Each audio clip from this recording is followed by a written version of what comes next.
तो फ्रेंड्स, कैसे हैं आप सब। उम्मीद करता हूँ आप सभी अच्छे होंगे। स्वागत है आपका अपने यूट्यूब चैनल पर। तो आइए फ्रेंड, एचपी पुलिस 2024 में आज हम हिंदी के सेट 2 को डिस्कस करेंगे। मुझे उम्मीद है आप लोग इसके लिए पूरी तरह से तैयार हैं। ठीक है फ्रेंड्स, तो डिस्क्रिप्शन में टेलीग्राम का लिंक अवेलेबल है। आप जो है टेलीग्राम को ज्वाइन कर सकते हैं, क्योंकि वहाँ पर जितने पीडीएफ्स होते हैं और इम्पोर्टेंट सवाल होते हैं मैं वहाँ पर उन्हें देता रहता हूँ। तो आइए फ्रेंड, आज हम इस सेशन की शुरुआत कर लेते हैं। हिंदी का जो सेशन डेडिकेटेड है, शुरू करते हैं पहले सवाल से। फटाफट अपने आंसर मार्क कीजिए और देखिए आपके कितने सवाल सही होते हैं। पहला सवाल आपकी स्क्रीन पर है। सही वर्तनी वाले शब्द का चयन करना है भैया आपको यहाँ पे। सही वर्तनी वाले शब्द का चयन करना है आपको यहाँ पर। ठीक है, तो क्या होगा? प्रहलाद, यानी प्रहलाद को एग्जैक्टली इनमें से किस तरह से लिखा जा सकता है? तो ऑप्शन नंबर डी इस सवाल का सही आंसर है। डी के तरह हम इसे लिख सकते हैं। ठीक है फ्रेंड्स, अगला सवाल देख लेते हैं। सवाल है अगला, दिए गए शब्द का विलोम चुने। यानी निर्मल का विलोम शब्द क्या होगा? मैला होगा, गंदा होगा, मलिन होगा या विमल होगा? निर्मल का विलोम शब्द क्या होगा? मलिन, यानी गंदा। ठीक है, एग्जैक्टली निर्मल का यहाँ पे मलिन होगा, गंदा नहीं होगा। कौन सा होगा? मलिन होगा। अगला सवाल देखो भाई, आपकी स्क्रीन पर है। दिए गए वाक्यांश के लिए एक शब्द लिखिए। प्रार्थना या निवेदन करने वाले को इनमें से क्या कहा जाता है? भजन, भक्तवत्सल, स्तुति या प्रार्थी? क्या कहा जाता है?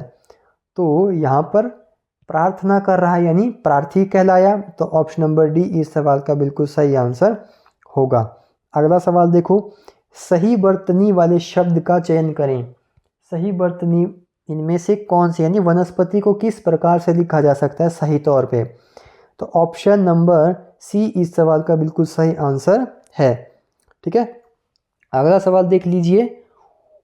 ऊपर की ओर जाने वाले को एक शब्द में क्या कहा जाएगा?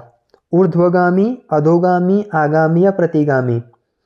ऊर्ध्वगामी, अधोगामी, आगामी या प्रतिगामी? देखो, आगामी प्रतिगामी तो नहीं होंगे, उत्तर होगा ए और बी में से। तो यानी यहाँ पर एग्जैक्ट जो रहेगा वो रहेगा ऊर्ध्वगामी, ऑप्शन नंबर ए।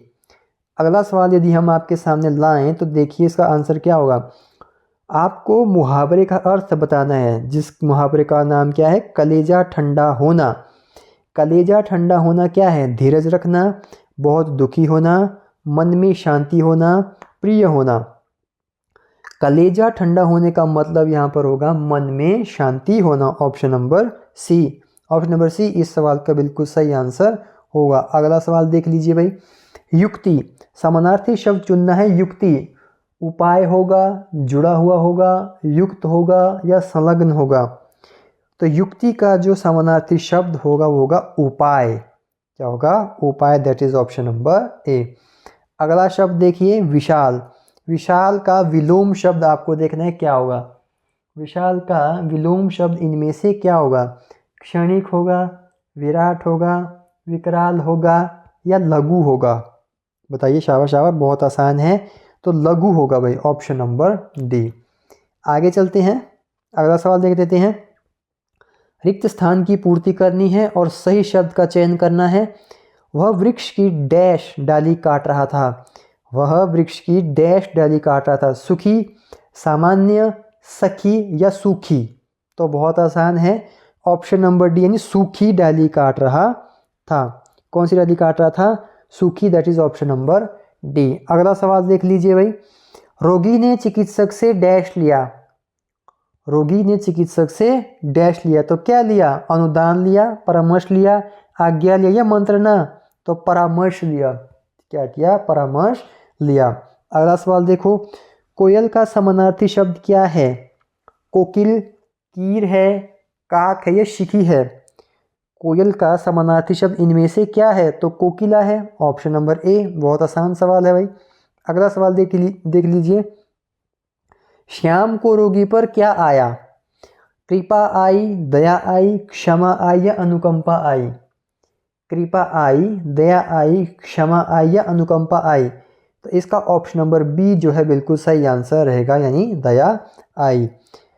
यहाँ पे अनुकंपा नहीं होगा, ये गलत है। यहाँ पे दया, ऑप्शन नंबर बी सही आंसर होगा। अगला सवाल देखो, आग में कूदना। आग में कूदना मुहावरे का सही अर्थ क्या है? तो आग में कूदने का सही अर्थ है पश्चाताप करना है, मूर्ख होना, मदद करना, जान जोखिम में डालना। तो इसका एग्जैक्ट आंसर होगा जान जोखिम में डालना, that is option number D. I hope आपको सभी सवाल आ गए होंगे। तो फ्रेंड्स, आज हम यहीं तक सवालों के सिलसिले को ख़त्म करेंगे। मुझे उम्मीद है आपने सारे के सारे सवालों को सही कर लिया होगा। अगले सेशन में हम आपसे फिर से मुलाकात करेंगे। तब तक के लिए आप सभी का बहुत बहुत धन्यवाद। जय हिंद, जय भारत।